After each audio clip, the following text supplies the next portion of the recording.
Samuel Brooks had his life structured to perfection. Every moment of his day was scheduled. His business empire operated seamlessly under his command, and his home was just as orderly. He had no tolerance for surprises. That's why he froze in disbelief as he passed the large windows overlooking his garden. His 12-year-old son, Chris, was dancing, but he wasn't alone. Beside him was Mirabelle, the cook Samuel had barely acknowledged since hiring her 6 months ago. Samuel blinked, wondering if his mind was playing tricks on him. But no, they were there, moving in sync. Chris's steps were hesitant, but his determination was evident. He stumbled a few times, yet instead of growing frustrated, he laughed, a genuine, carefree laugh that Samuel hadn't heard in years. Ever since losing his mother, Chris had withdrawn from everything. And yet, here he was, smiling because of Mirabelle. Mirabelle wasn't just dancing for fun. Her movements were precise and fluid, almost professional. She wasn't merely entertaining Chris. She was instructing him. A wave of unease settled in Samuel's chest. He didn't like the idea of an employee having such an impact on his son. The longer he observed, the more irritated he became. With purposeful strides, Samuel marched outside.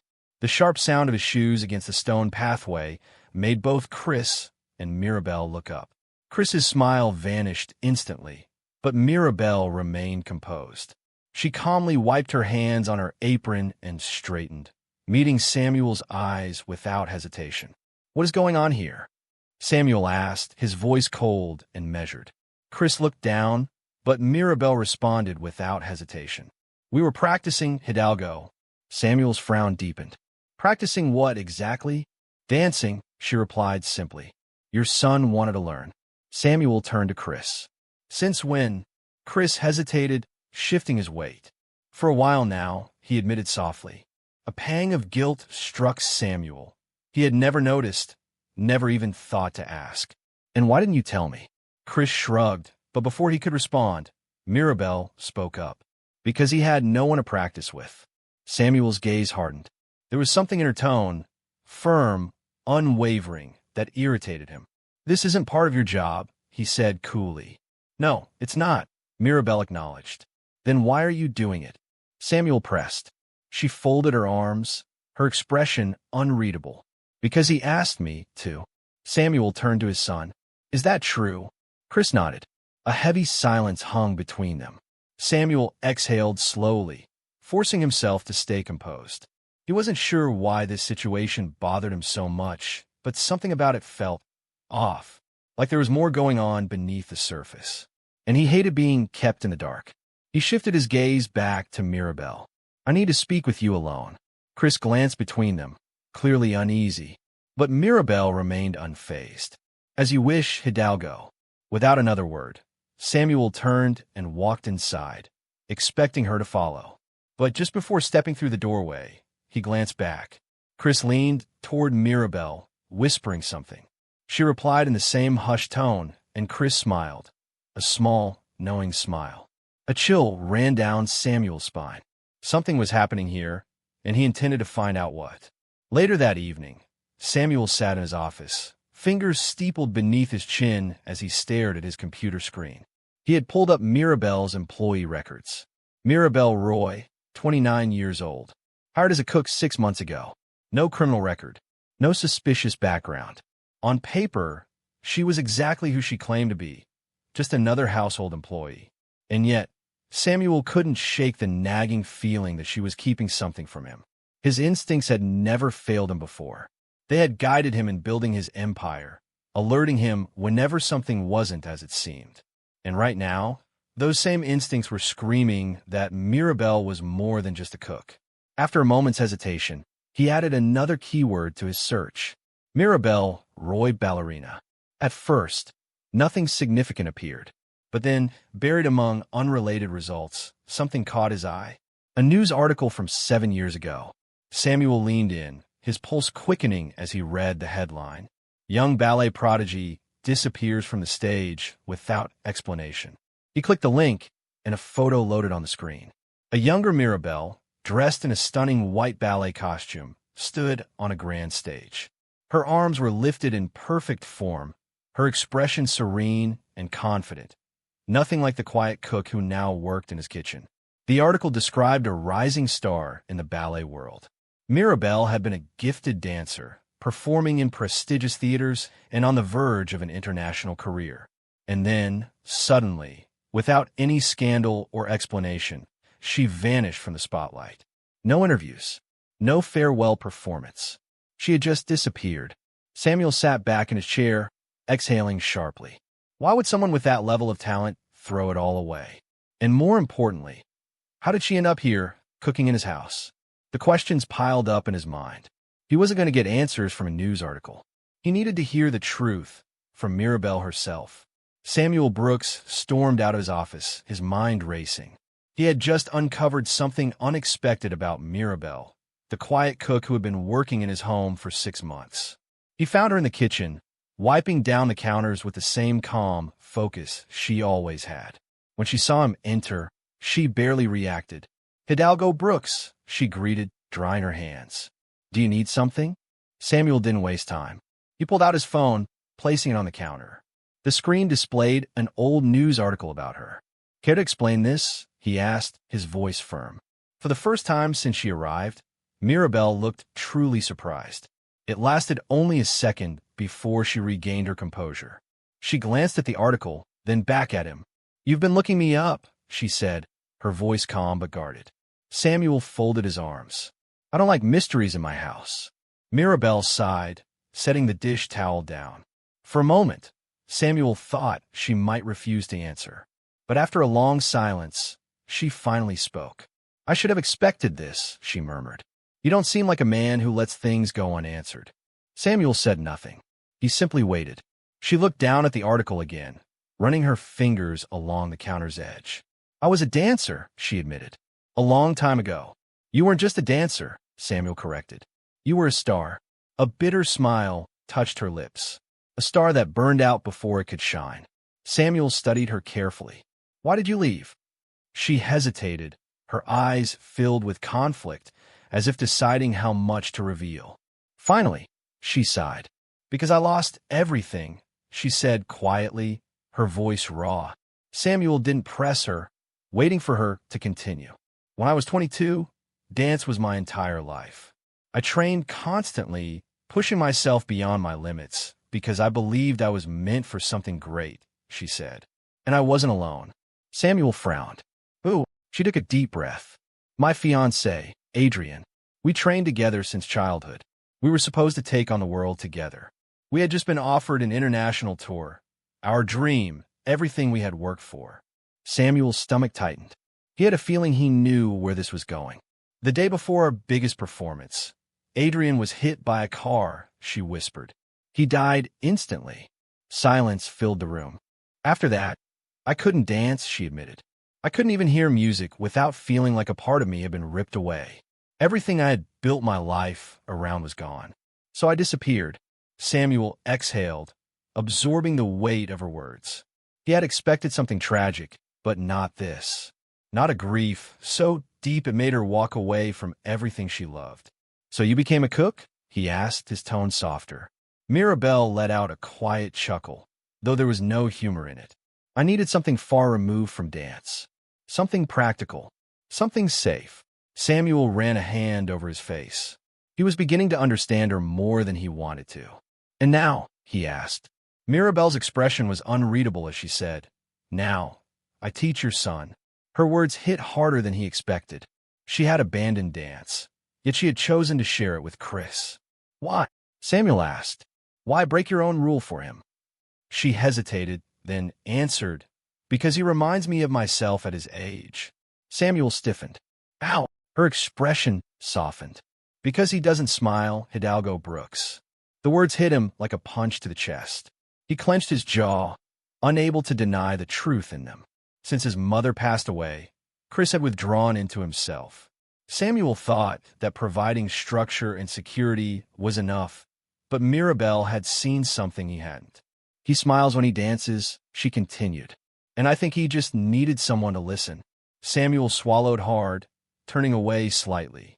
He had spent years making sure his son had everything he needed, except, perhaps, the one thing that mattered most. After a long pause, he exhaled. "And what are you planning to do?" Mirabelle tilted her head. "You mean will I force him to dance like it's some kind of solution to everything?" She shook her head. "No, I just want him to feel something again. The rest is up to him." Samuel sat with that for a long time. He had always prided himself on control, on knowing everything that happened in his home. Yet somehow, he had been blind to the most important thing, his own son's happiness. Finally, he spoke. "I don't like people interfering in my family." Mirabelle didn't flinch. "And I don't like seeing children who have forgotten how to be children." A thick silence stretched between them. Samuel had no response, because deep down, he knew she was right. That evening, in the grand dining room, Chris stood before his father, his small fists clenched as he gathered his courage. The chandeliers above cast a warm glow, but the air was thick with tension. Samuel Brooks sat at the head of the table, his expression unreadable. Chris shifted nervously, then took a deep breath. "I want to compete in a dance tournament," he said. The silence that followed was suffocating. Samuel slowly set his silverware down, locking eyes with his son. "A dance tournament?" he repeated. Chris nodded, standing his ground. "Yes, I want to compete." Samuel leaned back in his chair. "And when did you decide this?" Chris hesitated for just a second. "A while ago. I've been training with Mirabelle. She thinks I'm ready." At the mention of Mirabelle's name, something flickered in Samuel's expression. "Does she?" he asked, his tone unreadable. But this time, Chris didn't waver. Samuel sat across from his son, watching him carefully. Chris's expression was serious, more determined than Samuel had ever seen before. There was a fire in his eyes, something different, something beyond mere excitement. But Samuel couldn't shake the concerns twisting in his chest. "You do understand this isn't just a game, right?" Samuel said, his voice firm. "Competitions aren't about fun. They're about discipline, pressure, and expectations." Chris straightened his back, his gaze unwavering. "I know, and I'm ready for that." Samuel studied him for a long moment before finally exhaling. "Fine, but if you're going to do this, you do it properly. No half measures. You commit to it fully." A grin spread across Chris's face, wide and genuine. For a brief second, it stunned Samuel, catching him off guard. "Thank you, Dad." That evening, Samuel found Mirabelle in the kitchen, chopping vegetables with the precision of someone who thrived on structure. She glanced up as he entered, already sensing why he was there. "You knew he would ask me," Samuel stated, folding his arms. Mirabelle wiped her hands on a towel before turning to face him. "I suspected." Samuel's expression remained tense. "Do you think he's ready?" Mirabelle tilted her head slightly. "He has the passion. The discipline will come with time." Samuel let out a slow breath, tapping his fingers against the counter. "If he does this, he will face failure. Rejection. He may not be able to handle that." Mirabelle studied him for a long moment before speaking. "Or maybe you're the one who isn't ready to handle it." Samuel's jaw tightened, but he didn't argue. Instead, he said, "If we do this, we do it right. That means you will train him properly. No soft encouragements. He needs to be pushed." Mirabelle's lips curled slightly. "I wasn't planning on going easy on him." The next morning, training officially began. Samuel stood off to the side, watching as Mirabelle transformed from the softest Samuel Cook into a strict, focused mentor. Chris moved through exercises with fierce determination, beads of sweat forming on his forehead. Mirabelle corrected his posture, his foot placement, and his rhythm with sharp precision. "Again," she ordered. Her voice was firm but never harsh. "You missed the beat." Chris wiped his brow and started over. Samuel, observing from the doorway, couldn't help but notice how much his son had changed. Before, he had been quiet, hesitant, always following rather than leading. Now there was something different, something stronger, a refusal to give up, even when things didn't come easily. Hours passed. When the session finally ended, Chris collapsed onto the floor, panting heavily. Mirabelle handed him a bottle of water, which he accepted gratefully. "You did well today," she said simply. Chris grinned up at her. "That means a lot coming from you." Samuel remained silent, watching their interaction with an odd sense of unease. It wasn't jealousy this time, It was something deeper, something he couldn't quite place. As the tournament approached, training intensified. Chris pushed himself harder, staying up late, repeating routines over and over. The playful excitement of dancing had faded, replaced by pure determination. Samuel, despite his initial reservations, found himself drawn to every session, watching as his son evolved. One evening, after a particularly exhausting training session, Chris sat at the dining table, barely touching his food.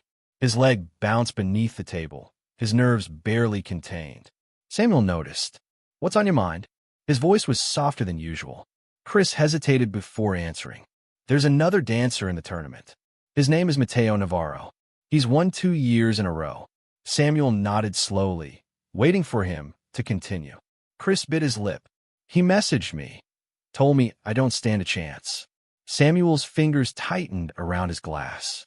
His expression didn't change, but there was an edge to his voice when he spoke. "And what do you think?" Chris hesitated, then admitted, "I don't know." Samuel leaned forward slightly. "Listen to me, Chris. People only try to break you down when they see you as a threat. If Mateo is going out of his way to talk to you, it means he's already worried." Chris's eyes widened slightly. His posture shifted, a flicker of confidence returning. "You think so?" Samuel nodded. "I know so." For the first time that night, Chris smiled, a small but genuine smile. "Then I guess I'll just have to prove him wrong." Samuel exhaled, watching his son with something close to admiration. He wasn't the same boy who used to hide behind books and routines. He was becoming something else, something stronger. And for the first time, Samuel found himself genuinely looking forward to seeing what he would become. The theater buzzed with energy. Backstage, dancers stretched, practiced their footwork, and mentally prepared. The sound of music, hushed whispers of coaches, and the steady rhythm of nervous breathing filled the air. Chris stood among them, adjusting the straps on his dance shoes. His hands trembled slightly. Samuel watched from a few feet away, his expression unreadable. He had always been a man who thrived on control, but today, nothing was in his hands. His son was stepping onto that stage alone, and there was nothing he could do to influence the outcome. Mirabelle stood beside Chris, placing a steady hand on his shoulder. "Breathe," she said simply. Chris exhaled slowly, nodding. "You've done the work. The only thing left to do is dance." Samuel studied them from a distance. There was an ease between them, an understanding that made him feel like an outsider. Mirabelle had given Chris something he hadn't been able to, his sense of confidence, rooted in passion rather than expectation. He clenched his jaw and forced himself to push the thought away. Now wasn't the time for reflection. The announcer's voice echoed through the speakers. "Next, we welcome Chris Brooks to the stage." Chris swallowed hard.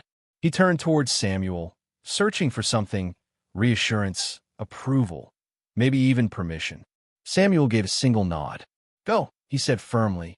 Chris stepped onto the stage. The lights were blinding. The silence of the audience pressed against him like a weight. For a moment, doubt crept in. What if he failed? What if he forgot the steps? What if Mateo had been right? Then he saw them. In the first row, his father sat watching with an intensity Chris had never seen before. But there was no judgment in his expression, no expectation of perfection, just something steady, something real. Chris took a deep breath, and then he danced. As the music started, Chris took a deep breath and let himself go. He didn't think, he just moved.